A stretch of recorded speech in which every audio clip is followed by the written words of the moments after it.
Hi. Everyone has heard that there will be changes with the SAT beginning in 2015 and 2016. College Board President David Coleman, a former architect of the Common Core standards, plans to make the SAT test what students are learning in their classrooms. The test should emphasize things that matter more so that the endless hours students put into practicing for the SAT will be work that's worth doing. The heart of the revised SAT will be analyzing evidence. So when will it change? This is the timeline. PSAT in 2015, SAT in 2016.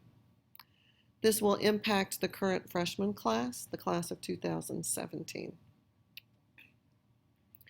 The new SAT has 8 key changes: relevant words in context, command of evidence, essay analyzing a source, math focused on 3 key areas, problems grounded in real-world context, analysis in science and social studies, founding documents and the great global conversation, no penalty for wrong answers, just like the ACT. Until now, I believe it's been a 1/4 of a point deduction, but now it's just a matter of accumulating the number of points that you need. One of the common things I think you're seeing has to do with analysis, synthesis, interpretation. These are higher Bloom's thinking, higher order thinking skills. Critical reading is an important part on the new test. Being able to know how to construct an argument, fallacies, things like this. I think there's more real world connections, text to world, text to other text, modern issues, global conversations. I think it's important that students know what is going on in the world and be able to bring those things into their reading and writing, be able to talk about them, articulate their ideas about them.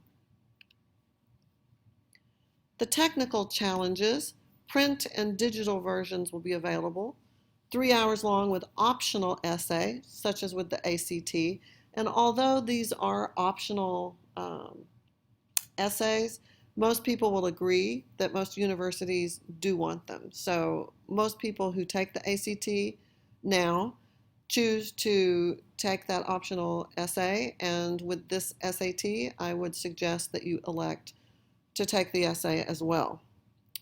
It's a return to the 1600 point scale that the SAT once had, which is combining the reading, writing, and math score together. The essay will be scored separately. No penalty for wrong answers. Calculator permitted on some sections, and the 3 sections of the test will be evidence-based reading and writing, math, and then the essay. Evidence-based reading and writing. You can pause this to read through it.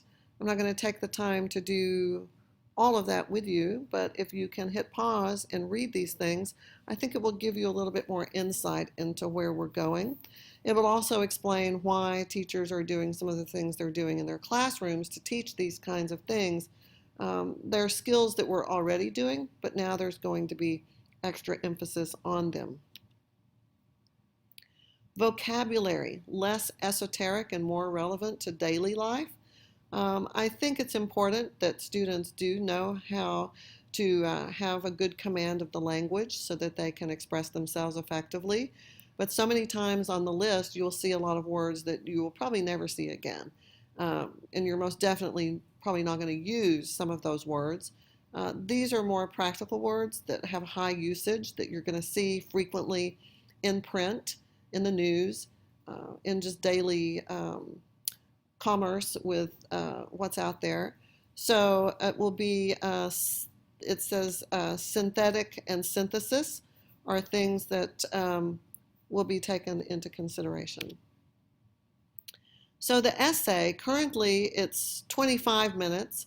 We've always told the kids, do your pre-writing for about 5 to 10 minutes and then use the remainder to knock out a 5-paragraph, 2 to 3 page Essay.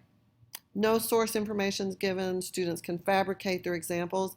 I know teachers have long said, if you don't know a quote, if you don't know a historical figure, if you don't know a current event, something to bring to what you're trying to say, just go ahead and make it up. Has not historically proved predictive of college success. So the new essay, you will have 50 minutes to do it.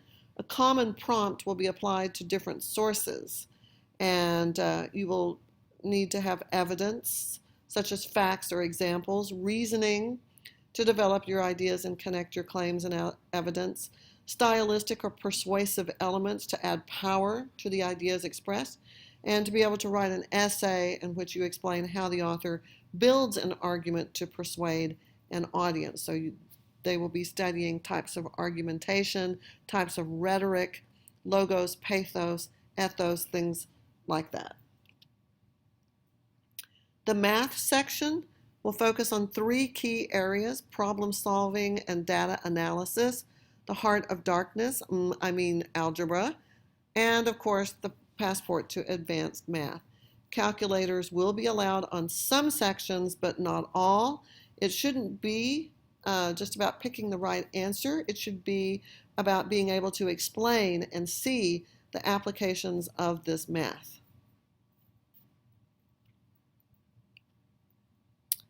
Safe use warning. SAT scores should only be used in combination with other relevant information to make responsible decisions about students.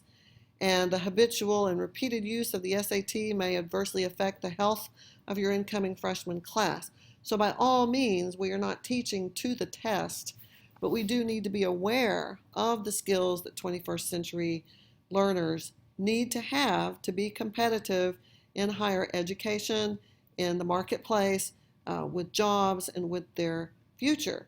And that's something that we do have to address. So in April 2014, they did send out more information about this. You can look that up on the web. It's tied to the Common Core. It's more content-based. The ACT is also changing. It's going to have a computer-based version available in 2015. The paper test will still be available, but the goal is to go 100% digital.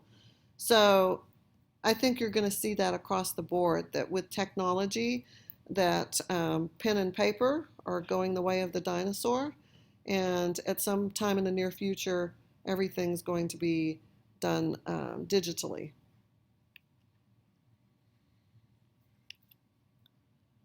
Lingering questions about digital testing. You might want to consider some of these questions. We have time certainly to think about that before the time comes.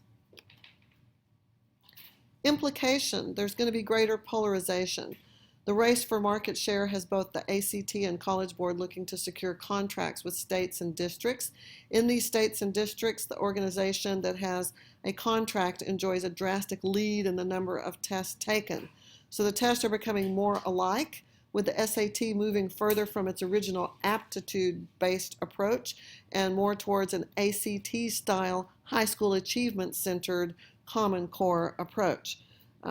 Instead of having 2 sort of different kinds of tests, because I think for a long time people have said the people who are stronger with math and science take the ACT rather, and that those who have more of a verbal acuity and strength take the SAT. That's going to be less true in the future, with both tests in more alignment with one another.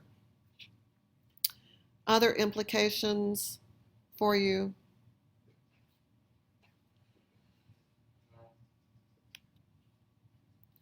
Test prep implications and the conclusion. Some colleges have made ACT and SAT scores optional because of their weak moderate value in predicting college success. Are the changes to the SAT and to a lesser extent the ACT increasing their accuracy and relevance as predictors of college success? Or are the changes more about competition for market share? Well, either way, the tests are here to stay. And regardless of these ideas here, it is something that each student has to face, has to tackle and grapple with these standardized tests to remain competitive in higher education for getting the spot in the college or university where they want to be. So, since it is an inevitable part of our educational system, we do need to spend time preparing for it, thinking about it, integrating it into our classroom instructions. Parents need to be aware of what's on the test. Students need to be aware of the changes. And as we move into these new directions, we need to be equipped with the tools to be successful, to be competitive, and to be able to go in there and just ace the test. So again, while we do not teach to this test, the skills offered in a regular English or math classroom many times will be building the skill sets that the student will encounter on the test. All right, thank you for your time. I hope this clarifies some of the changes that will be coming, and good luck to you. Thank you. Bye-bye.